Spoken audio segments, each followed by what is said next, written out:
అదే ప్రజా దర్బార్ కండక్ట్ చేస్తున్నారనే ఉద్దేశంతో ఆదివారం పొద్దున్నే మీ దగ్గర వద్దాం అనుకున్నాను సార్. ఆదివారం పొద్దున్నే మంగళగిరిలో కిషోర్ గారని నా బిజినెస్ స్నేహితుడు, ఆయన రవిశంకర్ ఎలక్ట్రికల్స్, వారిని అడగడం జరగగానే వెంబడే మీ ఆఫీస్కి వెళ్ళి ఆ డీటెయిల్స్ కనుక్కున్నారు సార్. ఇంకా ఆయనే చెప్పారు, సార్ నాకు ఒక ప్రాబ్లం వచ్చినప్పుడు లోకేష్ గారి ఇంటికి వెళ్ళినా ప్రాబ్లం విన్న తర్వాత వెంబడే లోపలికి పిలిపించి సాల్వ్ చేశారు. మీరు ఎడ్యుకేషన్ సంబంధించిన కూడా ఇబ్బంది ఏం లేదు, లోకేష్ గారు అలా ఫీల్ అవ్వరు, మీరు వెంబడే వెళ్ళండి అన్నారు. వస్తే సెక్యూరిటీ సార్ వాళ్ళే లేదు సార్ హైదరాబాద్లో ఉన్నారన్నారు. వెంబడే సార్కి చెప్పాను. సార్కి చెప్పంగానే మా నెంబర్ ఇచ్చి మీరు ఫోన్ చేయొద్దు, జస్ట్ మెస్ఎంఎస్ చేయండి చాలు, సార్ వెంబడే స్పందిస్తారన్నారు. మేమైతే ఊహించలేదు sir, with in half an అవర్లో మీ దగ్గర నుంచి కాల్ రావడం, ఆ డీటెయిల్స్ రావడం, వెంబడే నిధి మేడం సార్ కూడా ఈవినింగ్ మమ్మల్ని టచ్లో ఉండి నెక్స్ట్ డే మార్నింగ్ రావడం, అసలుకి అదొక అంటే గూప్స్ బంప్స్ అంటారు కదా, మాకు అలా ఉంది సార్ అసలుకి. ఎందుకంటే విత్ ఇన్ 1 వీక్లో ఒక సాధ్యం కాని పనిని, అంటే వ్యవస్థ మీద మీరు అంటారు కదా సార్, వ్యవస్థ మీద చంద్రబాబు గారు అన్నట్టు వ్యవస్థ మీద నమ్మకం అనుభవం ఉన్న వాళ్ళు ఉంటే మాకు ఏం జరుగుద్దు అనేది మా జీవితంలో తెలుసుకున్నాం సార్. ఆ విషయంలో మా అబ్బాయి గాని మేము గానీ మీకు ఎప్పుడు కృతజ్ఞతలు చెప్పుకుంటానే ఉంటాను సార్. నాకు అనుభవం లేదు, నేను నేర్చుకుంటున్నాను. లేదు సార్, వ్యవస్థ మీద అంటే అవగాహన సార్, నేను అనేది అవగాహన. అప్పుడు అవగాహన కన్నా చేయాలని తప్పనిలేండి. ఇప్పుడు మీరు ఇందాక చెప్పారు చంద్రబాబు గారు ఇచ్చారని, కానీ వారు నమ్మారు లేదు కానీ మేము అందరం నమ్మాము సార్. ఎందుకంటే అందుకనే అమ్మడం మీకు పెట్టాము. ఎందుకంటే ఎడ్యుకేషన్ మినిస్టర్ కరెక్ట్ పర్సన్ వచ్చారు మనకి పిల్లలకి.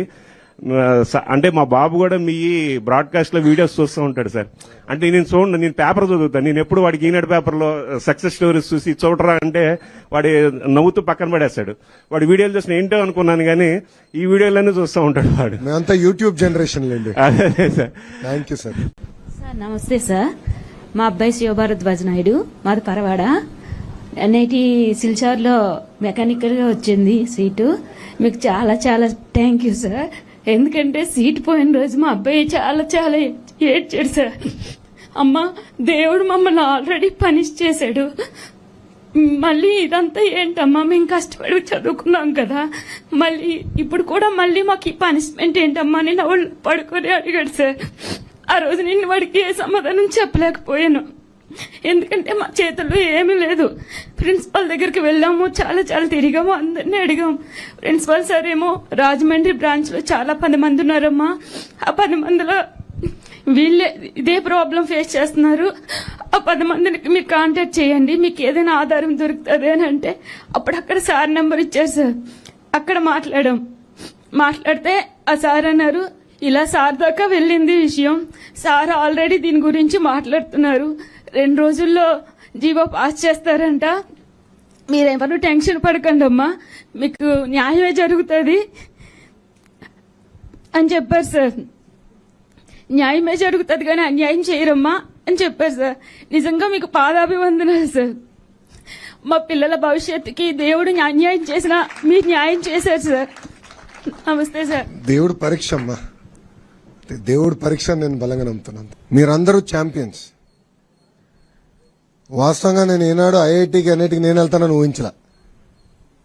మనకి అది అవుదులే, వేరే యూనివర్సిటీస్కి వెళ్తే బెటర్ అని నేనైతే అనుకున్నా. కానీ ఈరోజు మీరు కష్టపడి బాగా చదివి మీ వెనకాలన్న తల్లిదండ్రులు గర్వంగా నవ్వుతో సాధించారు. అందుకే మిమ్మల్ని అందరినీ ఈరోజు ఛాంపియన్స్ అని పిలుస్తున్నా.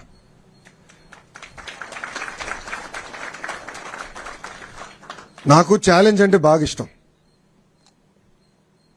బాబు గారు అంటే చంద్రబాబు నాయుడు గారు గౌరవ ముఖ్యమంత్రి వర్యులు నేను ప్రత్యక్ష రాజకీయాలు పోటీ చేయాలనుకున్నప్పుడు ఈజీ కాన్స్టిట్యున్సీస్ ఉన్నాయి, ఈ నియోజకవర్గాలకు వెళ్ళి నాకు ఈజీ అవుతుంది నీకు ఈజీ అవుతుంది అని చెప్పారు. నేను తీసుకోవాలా. ఎప్పుడు గెలవని నియోజకవర్గం నాకు ఇవ్వండి, పోటీ చేస్తా, గెలుచుకుని వస్తానని చెప్పాను. ఆనాడు ఓడిపోయా. 2019లో నేను ఓడిపోయా, 5,300 పైచిలకు ఓట్లతో ఓడిపోయా. కానీ ఓడిపోయిన రోజు దగ్గర నుంచి మొన్న ఎన్నికలయ్యే వరకు అంటే 5 సంవత్సరాలు అక్కడనే కష్టపడ్డా, అక్కడనే పోరాడా, ఒక ఛాలెంజ్ తీసుకుని ఎట్టి పరిస్థితుల్లో మళ్ళీ గెలవాలి అన్న లక్ష్యంతో పనిచేశా. నేను విద్యాశాఖ మంత్రి అవుతున్నానని న్యూస్లో వచ్చినప్పుడు ఎంతో మంది నాకు ఫోన్ చేశారు, ఎందుకు సార్ అంత కాంప్లికేటెడ్ శాఖ, ఐటీ ఇండస్ట్రీస్ ఎన్ని ఈజీగా ఉంటాయి, మీరు అదే తీసుకోండి, ఇది మీకు కష్టమైన పని అని చెప్పారు. కానీ నేను ఒప్పుకోలా.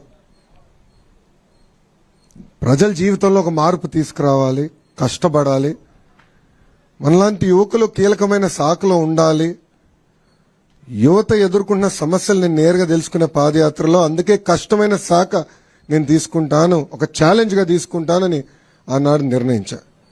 ఇది మీ అందరికి ఎందుకు చెప్తున్నానంటే, జీవితంలో మనకు అనేక పరీక్షలు పెడతాడు దేవుడు, అన్ని రకాల పరీక్షలు పెడతాడు, కానీ జయించే శక్తి కూడా మనకిస్తాడు. కలిసికట్టుగా మనందరం పోరాడితే ఎవ్రీథింగ్ ఇస్ పాసిబుల్. ఈరోజు మన ప్రభుత్వం ఒక లక్ష్యంతో పనిచేస్తుంది. పేదరికం లేని ఆంధ్ర రాష్ట్రం, రాబోయే 5 సంవత్సరాలు 20 లక్షల మందికి ఉద్యోగాలు కల్పించాలనేది ఒక లక్ష్యంగా పెట్టుకున్నాం. నేను ఇతర రాష్ట్ర మంత్రులతో మాట్లాడా, అమెరికాలో ఉన్న లెఫ్టినెంట్ గవర్నర్స్తో మాట్లాడా. వాళ్ళందరూ ఆశ్చర్యపోతున్నారు, ఇన్ని ఉద్యోగాలు మీరు చేయగలుగుతారా అని, తీసుకురాగలుగుతారా అని. గతంలో తీసుకొచ్చాం, మేము చూపించాం. గతంలో 5 సంవత్సరాల్లో దాదాపు 7 లక్షల ఉద్యోగాలు తీసుకొచ్చాం. సో ఒక లక్ష్యంతో పనిచేస్తున్నాం. దాంట్లో భాగంగా కేజీ నుంచి పీజీ వరకు విద్యలో సంస్కరణలు తీసుకురావాలి, మార్పు తీసుకురావాలి లక్ష్యంతో ఒక బాధ్యత నేను స్వీకరించాను. బాబు గారు ఎప్పుడు ప్రజల పరిపాలన ఉండాలని చెప్తారు. మా అందరికి కూడా మినిస్ట్రీస్ కేటాయించిన తర్వాత మేము అందరం కలిసాం. ప్రజలు ఎదుర్కొన్న సమస్యలు మీరు తెలుసుకోండి, ప్రజల సమస్యలు మీరు పరిష్కరించండి అని చెప్పారు. నా నంబర్ నువ్వు ఎక్కడ సంపాదించావు నాకు తెలియదురా స్వామి. పెట్టాడు, ఆ రోజు బాధ కలిగింది. ఏదో దీనికి సొల్యూషన్ ఉండాలి, ఏం చేయాలని ఆలోచించాం. నాకు మెసేజ్ పెట్టినండి, నేను ఇమ్మీడియట్గా నా ఓఎస్డీ గారు చెప్పా, శశి సార్ని లేపాను, ఎటోగా సొల్యూషన్ ఎతకాలి. అప్పుడు నిధి గారు ఏకంగా జేఈతో డైరెక్ట్గా మాట్లాడి ఏం చేయాలి, పరిష్కారం మార్గం ఏంటని ఎత్తుకాను. 2-3 సార్లు మీతో మాట్లాడడం కూడా, ఏంటి వాట్ ఈస్ ద సొల్యూషన్ అని. సో మన అందరిలో ఆ శక్తి ఉంది. సో ఈ ప్రభుత్వంలో చాలా స్పష్టంగా ప్రజలకు కావాల్సిన ప్రభుత్వం, ప్రజలకి జవాబుదారీతనం ఉండాలి, అందుబాటులో ఉండాలి. ప్రజలు ఏ సమస్య ఏదో పరిష్కారం ఎత్తుకుతున్నారో అది అందించాల్సిన బాధ్యత మంత్రులపైన ఉంది. వాస్తవంగా నేను ఎంత కష్టపడినా ఈ 5 సంవత్సరాలు ఈ రోజు ఈవెంట్ నేను మర్చిపోలేను. ఎందుకంటే మీ తల్లిదండ్రులు అందరు నవ్వుతా, నేను ఈ రూమ్లో అడుగుపెట్టినప్పుడు నవ్వుతా నన్ను పలకరించారు. నాకు తెలుసు, వాస్తవంగా నేను స్టాన్ఫర్డ్ ఎంబీఏకి అప్లై చేసినప్పుడు నాకు వస్తున్నాను అనుకోలే. 3 యూనివర్సిటీస్కి అప్లై చేశా, స్టాన్ఫర్డ్ లీస్ట్ ఛాన్స్ అనుకున్నా. కానీ ఎప్పుడైతే నాకు ఇంటర్వ్యూ లెటర్ వచ్చిందో ఇంట్లో చెప్పా, ఇట్లా ఇంటర్వ్యూ లెటర్ వచ్చింది. నా తల్లిలో నా నవ్వున ఈ రోజు కూడా మర్చిపోలేను. దాని తర్వాత ఎప్పుడైతే నాకు అడ్మిషన్స్ లెటర్ వచ్చిందో, డీన్ ఆఫ్ అడ్మిషన్స్ నుంచి నాకు లెటర్ వచ్చింది, అది చూపించాను. చంద్రబాబు నాయుడు గారు కూడా గర్వంగా ఆ రోజు ఫీల్ అయ్యారు. సరే, అట్లానే మీ తల్లిదండ్రులు కూడా ఎంత గర్వంగా ఉన్నారో వెనకాల నేను చూస్తున్నా.